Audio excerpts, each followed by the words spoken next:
narito na naman tayo para sa isang napaka-sweet at nakakakilig na love story nila Kalingap Edu at Ate Viancy. Ulat mo ay aking makilala at kung ano ako'y Para sa pagpapatuloy ng ating love story ay dinayo ni Kalingap Edu si Ate Viancy kahit na sobrang layo ng bahay nito sa kanya para lamang i-take out sa isang date.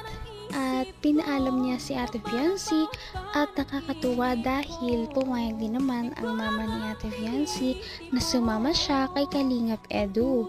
Bakit nga ba siya niyaya ni Kalingap Edu na makipag-date noong araw na yon? Simple lamang dahil gusto daw ni Kalingap Edu na makapag-unwind muna si Viancy dahil nga na-stress siya sa dumaang mga bagyo at mga schoolworks nito sa kanilang paaralan. Kaya magde-date muna sila para makalimutan ng mga ito.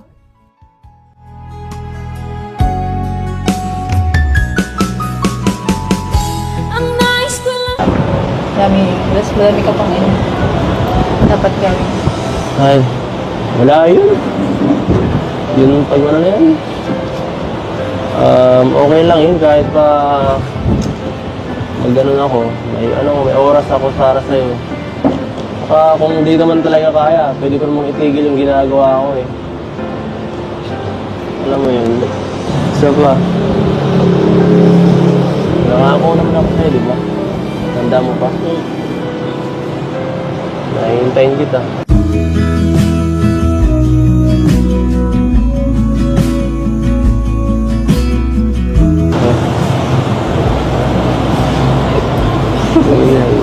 Tawa ka ng tao din.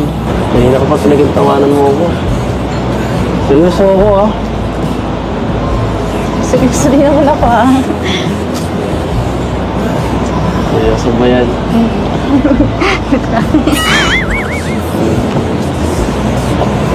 Sige. Okay. Pag kasama kasi kita, hindi ko napipigilan ngumiti. Ayun mo. Mukha ako nakakatawa, ganun. Pambihira. So mga sinasabi mo kasi hindi ko alam kung bola o totoo. Grabe naman ito. Wala na akong oras pang bubuwala. Alam mo. Tumingin ka nga dito. Alam mo. Matanda na ako eh. Wala na akong oras dyan pang bubuwala. Limited na nga oras ko. Nasayangin ko pa ang oras ko. Gusto ko. Seryoso na. Totohanan na. O bakit ikaw?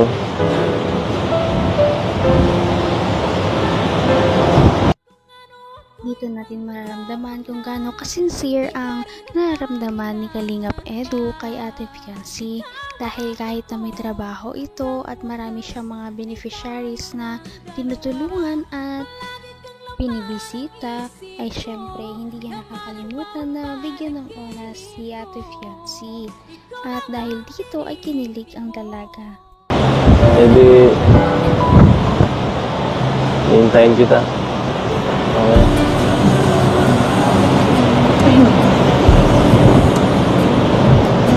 Sa'yo naman yun. Sige. Sabi mo eh. Pero... Sana naman. Bigyan mo ko kahit konting sign para... Mas tumibay naman yung loob ko. Kasi minsan... Nakakapanghina eh. Minsan hindi ko na iiwasan eh. Pigit ka. Pipigit? Pigit ka. Ba't ako pipigit? Pumigit ka na lang. Di ba sabi mo gusto mo ng sign? Pumikit ka. Basta, dahan-dahan lang. Baka biglang may gawin ka kung ano eh. Sige, ito na.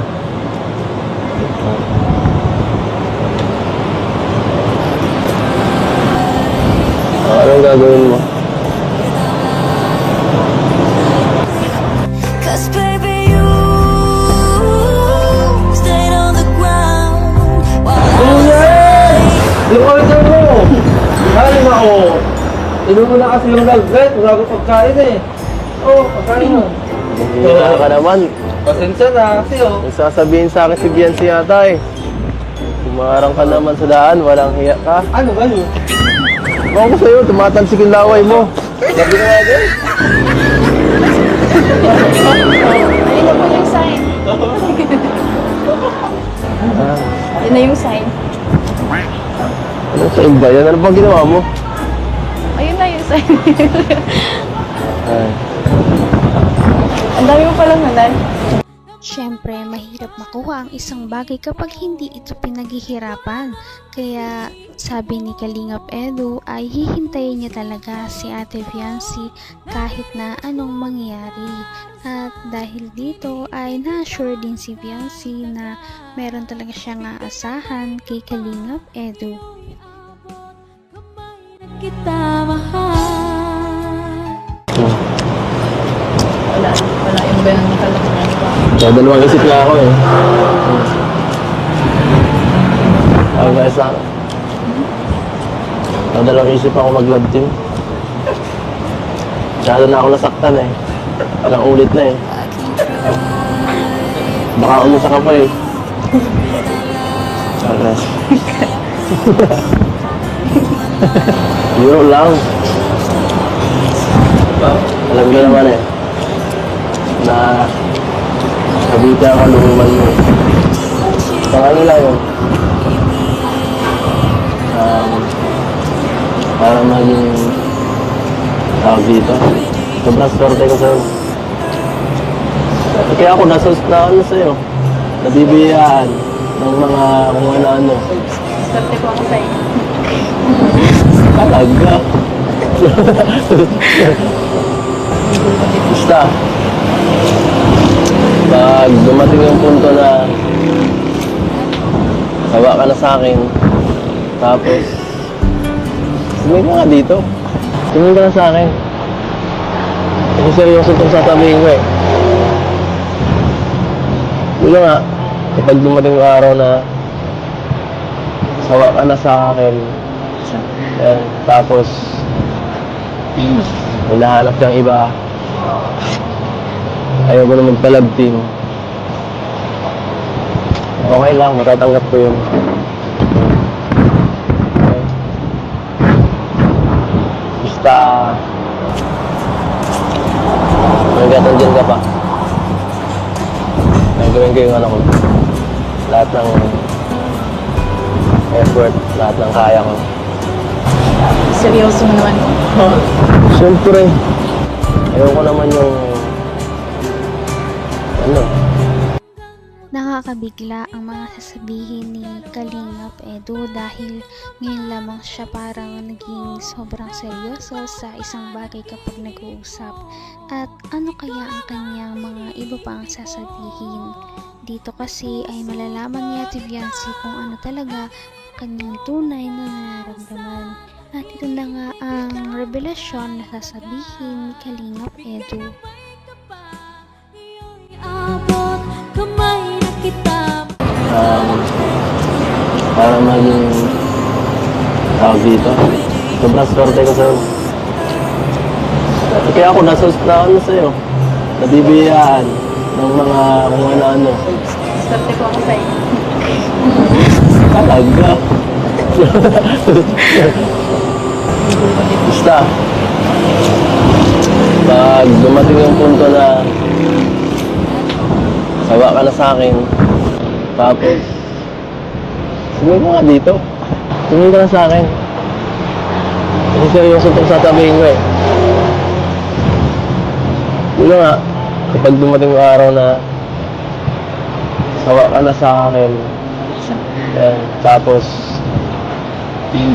hinahanap kang iba, ayaw mo na magpa-love team. Okay lang, matatanggap ko yun. Okay. Basta magkatan dyan ka pa. Nagawin ko yung ano ko. Lahat ng effort, lahat ng kaya ko. Seryoso mo naman. Siyempre, ayaw ko naman yung ano, maging, ano, parang